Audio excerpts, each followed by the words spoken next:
Hello guys, this is Shubham and welcome to my YouTube channel. मैं आपसे request करूंगा कि अगर आपने मेरे पहले का इसका जो फर्स्ट लेक्चर था वो नहीं देखा है तो एक बार आप जाकर के वो देखें, जो कि मेरे चैनल में अवेलेबल है, जिसमें हमने पढ़ा था कि डाटाबेस क्या होता है, डाटाबेस मैनेजमेंट सिस्टम क्या होता है, डाटाबेस सॉफ्टवेयर क्या होता है। ठीक है। सो आज हम बात करेंगे डाटा मॉडल क्या होता है। ठीक है। सो जो हमारा डाटा हमारे डाटाबेस के अंदर स्टोर है वो किस तरीके से ऑर्गेनाइज है, किस तरीके से हमारा डाटा जो है डाटाबेस के अंदर स्टोर है, ऐसे मॉडल को हम क्या कहते हैं, डाटा मॉडल। इसकी हम डेफिनेशन देख लेते हैं कि various data model are used to show how the data is stored or organized in the database. These data presentations are known as data model. जैसा कि मैंने आपको आसान शब्दों में बता दिया। अब बेसिकली चार तरीकों से हमारा जो डाटा होता है वो डाटाबेस के अंदर स्टोर होता है। हम एक एक करके उनके बारे में पढ़ते हैं। जैसे पढ़ा था कि सपोज हमारे पास कोई एक रजिस्टर है जिसमें रोज हैं, ठीक है, कॉलम्स हैं। ये हमारा कॉलम हो गया, दूसरा कॉलम है, तीसरा कॉलम, चौथा कॉलम, पांचवा कॉलम, ये हमारी रो हो गई। ठीक है। सो इस तरीके के टेबल फॉर्म में जब हमारा डाटा स्टोर होता है उसे हम रिलेशनल डाटा मॉडल कहते हैं। ठीक है। इन this model data is stored into relations और टेबल्स।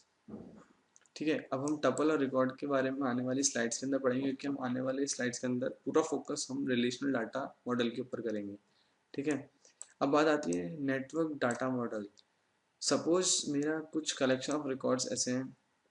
सपोज यहाँ पर मेरा E1 एक रिकॉर्ड है जिसके अंदर कुछ वैल्यूज़ हैं V1, V2, V3। इसमें मैं स्टोर करता हूँ। ठीक है। तो जो ये डाटा मॉडल होगा इसको हम कहेंगे नेटवर्क डाटा मॉडल। मैं आगे वाली स्लाइड्स में आपको इसको फ्लो चार्ट भी दिखाऊंगा। ठीक है। तो जो डाटा मेरा रिकॉर्ड्स होंगे ना वो लिंक्स के थ्रू रिलेशनशिप के अंदर होंगे। ठीक है।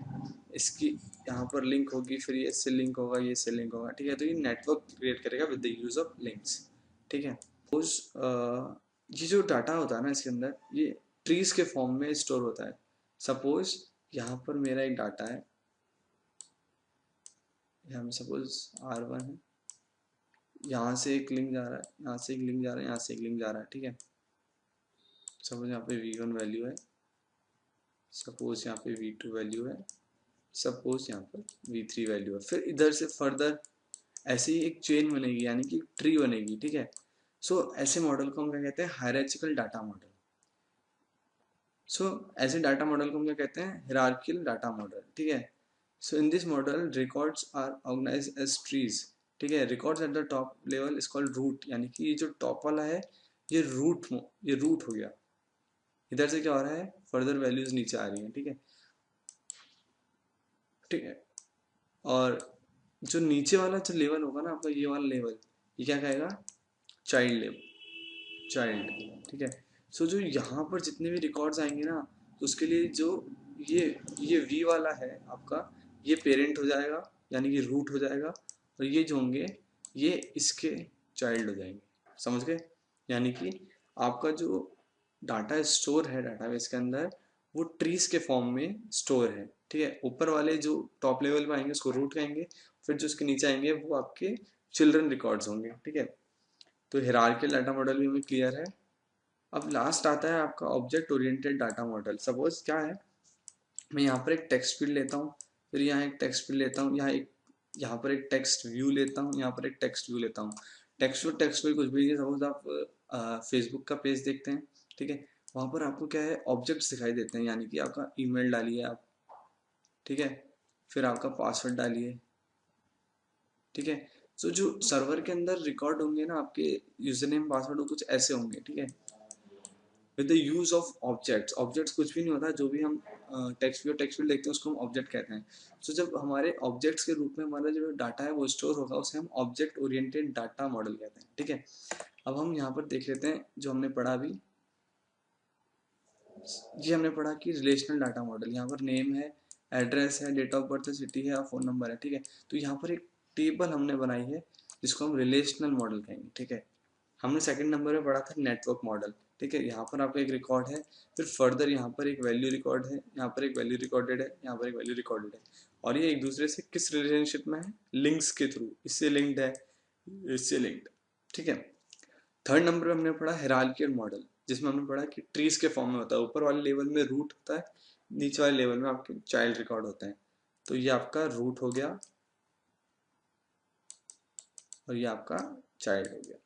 तो ये होता है हमारा हायरार्किकल डाटा मॉडल, ठीक है। तो और जो ऑब्जेक्ट ओरिएंटेड है वो मैंने आपको बता दिया। तो हमने 4 मॉडल यहाँ पर पढ़े हैं, relational model, network model, hierarchical and object oriented model, ठीक है। जिसमें हमारा जो डाटा है वो किस रूप से स्टोर है वो हमें बताता है हमारा डाटा मॉडल, ठीक है। अब आने वाले हम जो स्लाइड्स होंगी उसमें हम सीधा फोकस करेंगे सिर्फ और सिर्फ रिलेशनल मॉडल के ऊपर। हमें नेटवर्क हायरार्किकल से कोई मतलब नहीं, ठीक है। तो आगे चलते हैं। अब आती है रिलेशनल मॉडल टर्मिनोलॉजी, जो कि मोस्ट इंपॉर्टेंट चीज़ है जिस पर हमें फोकस करना है, ठीक है। ये जो रिलेशनल मॉडल था ये डेवलप किया गया था EF कॉड द्वारा, जो कि IBM के अंदर काम करते थे। और ये मोस्टली यूज DBMS है, यानी कि डाटाबेस मैनेजमेंट सॉफ्टवेयर है, ठीक है। अब इसके अंदर कुछ टर्म्स हैं जो कि हमें याद रखनी है। सपोज मैं आप एक टेबल बनाता हूँ रेफरेंस के लिए। हम पहले सिंपली एक टेबल का फॉर्मेट पढ़ते हैं, ठीक है, ठीक है। हाँ, अब हमें देखना है कि इसको हम कहते हैं कॉलम C1, सपोज इसको मैं कह देता हूँ C2, इसको मैं कह देता हूँ C3, ऐसे सो ऑन, यहाँ पे CN हो जाएगा, ठीक है। कितने भी मेरे कॉलम्स हो सकते हैं। ये मेरी रो होगी R1, R2, ठीक है, ये RN हो जाएगी, ठीक है। सो जो मेरे वर्टिकल्स होंगे वो मेरे कॉलम्स होंगे, और जो मेरे हॉरिजॉन्टल होंगे वो मेरी रोज होंगी, ये हमें ध्यान रखना है, ठीक है। सो हमें पढ़ना है कि रिलेशन क्या होता है, टेबल क्या होती है। Relation or table is a matrix like structure arrange in rows और कॉलम्स, जैसा कि मैंने यहाँ बताई दी आपको। अब इसकी भी कुछ प्रॉपर्टीज होती हैं, एक एक करके हम उनकी प्रॉपर्टीज को पढ़ते हैं। कि जो भी all the data items in the column are homogeneous, यानी कि सपोज मैं इसके अंदर S नंबर स्टोर कर रहा हूँ, यहाँ पर मैं नेम स्टोर कर रहा हूँ, ठीक है। तो यहाँ पर मैं 1 2 3 ही स्टोर करूंगा, यहाँ पर मैं कोई स्ट्रिंग वैल्यू या फिर कोई टेक्स्ट वैल्यू को स्टोर नहीं कर सकता, ठीक है। यानी कि सेम डाटा टाइप होनी चाहिए। अब नेम की बारी आती है तो मैं यहाँ पर सिर्फ स्ट्रिंग टाइप के या फिर टेक्स्ट टाइप की जो वैल्यूज होंगी वही स्टोर कर सकता हूँ, और कुछ स्टोर नहीं कर सकता, ठीक है। तो क्या होगा, जो भी कॉलम होगा वो होमोजीनियस होगा, यानी कि सेम डाटा टाइप की वैल्यू को स्टोर करेगा, ठीक है, क्लियर है। अब बात आती है each column assigned unique name must have a atomic और इंडिविजुअल वैल्यू, ठीक है। सपोज मैं यहाँ पर देखता हूँ, यहाँ पर मैंने कॉलम को नाम दिया S नंबर, ठीक है। अगर मैं क्या करता हूँ, मैं सेम इस कॉलम को भी S नंबर डिफाइन कर देता हूँ, तो क्या होगा, ये जो मेरे रूल्स होंगे ना उसके अगेंस्ट जाएगा। जो मेरा डाटाबेस का जो रूल्स होंगे जो मैंने डिफाइन किए हैं उसके अगेंस्ट जाएगा, इसलिए वो एरर देगा। यानी कि जो कॉलम होता है उसका यूनिकली जो नेम होता है वो डिफाइन होना चाहिए, सेम नेम डिफाइन नहीं होना चाहिए एक से ज़्यादा कॉलम का, ठीक है, क्लियर है। अब बात आती है all the rows of a relation are distinct. जो रोज होंगी ना आपकी वो डिस्टिंक्ट होंगी। सपोज मैं क्या करता हूँ, यहाँ पे एक रो है जिसमें स्टोर है 1, यहाँ पर राम, यहाँ पर उसकी एज है 18, ये मेरा R1 है। R2 मैं देखता हूँ, सपोज यहाँ पर मेरा 1 है, फिर से मैंने राम स्टोर कर दिया और उसकी एज मैंने फिर से 18 साल स्टोर कर दी। तो क्या हो रहा है, यहाँ पर सेम वैल्यूज को मैं स्टोर कर रहा हूँ, यानी कि यहाँ पर मैं डुप्लीकेशन ऑफ डाटा को प्रेफरेंस कर रहा हूँ, ठीक है। यानी कि जो मेरा जो डाटाबेस सिस्टम होगा वो उसको परमिट नहीं करेगा। हमेशा हमारी जो भी रोज होंगी उसका डुप्लीकेट डाटा नहीं होना चाहिए, एक डिस्टिंक्ट डाटा होना चाहिए, यूनिक डाटा होना चाहिए, ठीक है। अब होता है ऑर्डरिंग ऑफ द रोज और द कॉलम्स आर इमटेरियल। मैं किसी भी ऑर्डर में मैं अपनी रोज और कॉलम को रख सकता हूँ, ये इससे कोई मतलब नहीं है कि मैं सपोज C1 को मैं यहाँ रख रहा हूँ, C2 को यहाँ रख रहा हूँ, C2 को यहाँ रख रहा हूँ, C1 को यहाँ रख रहा हूँ। तो मैं किसी भी तरीके से इनको ऑर्डरली अरेंज कर सकता हूँ, ठीक है। अब बहुत ही इंपॉर्टेंट टर्म्स आ रही हैं यहाँ पर कुछ। सबसे पहली बात आती है डोमेन की।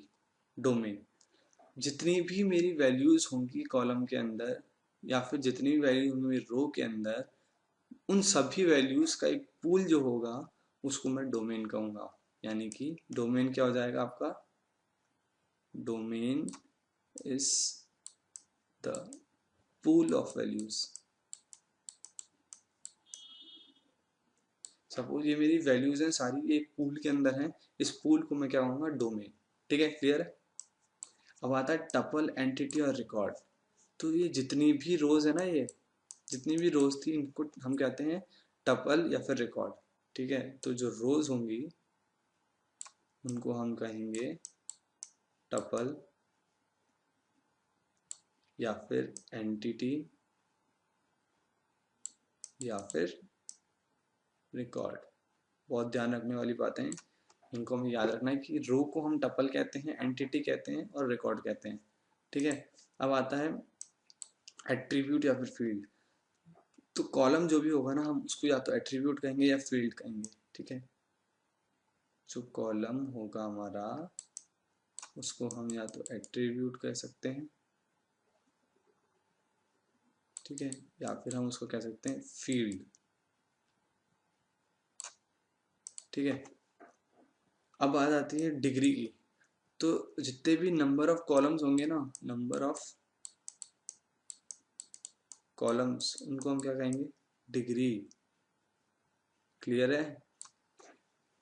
और कार्डिनलिटी क्या कहेंगे, जितने भी हमारी रोज है ना, नंबर ऑफ रोज, उसको हम क्या कहेंगे, कार्डिनलिटी।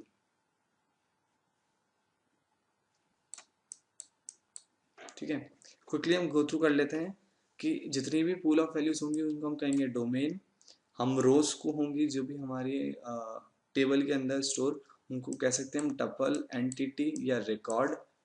ठीक है, जितने भी कॉलम्स होंगे हम उनको एट्रीब्यूट्स कह सकते हैं या फिर फील्ड कह सकते हैं। जितने भी नंबर ऑफ कॉलम्स होंगे ना उसको हम डिग्री कहेंगे। सपोज एग्जांपल लेता हूं मैं, ये मेरे टेबल है सपोज। ठीक है, इसके अंदर कितने कॉलम हो गए, 1 2 3 4 5। कितने कॉलम हो गए,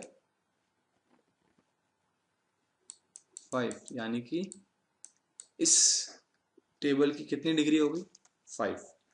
मैं यहाँ रोज देखता हूँ, कितनी रोज है, 2। यानी कि इसकी कितनी कार्डिनलिटी होगी, 2। बिल्कुल ठीक। सो मुझे लगता है कि आपको ये जितनी भी टर्म्स हैं ये क्लियर होंगी। एक बार इसको गो थ्रू करें, एक बार देखें अच्छे से, आप याद करने की कोशिश करें, अवश्य आपको याद होगी। ठीक है, आने वाले लेक्चर में हम माइस्क्वेल के बारे में पढ़ेंगे, इंट्रोडक्शन उसका पढ़ेंगे और फिर हम कैसे उसको यूज़ करते हैं प्रैक्टिकली वो हम देखेंगे। कोई भी क्वेश्चंस हो आप नीचे कमेंट में छोड़िए, मैं उसका जल्दी से जल्दी आंसर देने की कोशिश करूँगा। आगे आने वाली वीडियोस में अपडेट रहने के लिए मेरे चैनल को सब्सक्राइब करें। तब तक के लिए जय हिंद, मिलते हैं नेक्स्ट लेक्चर में।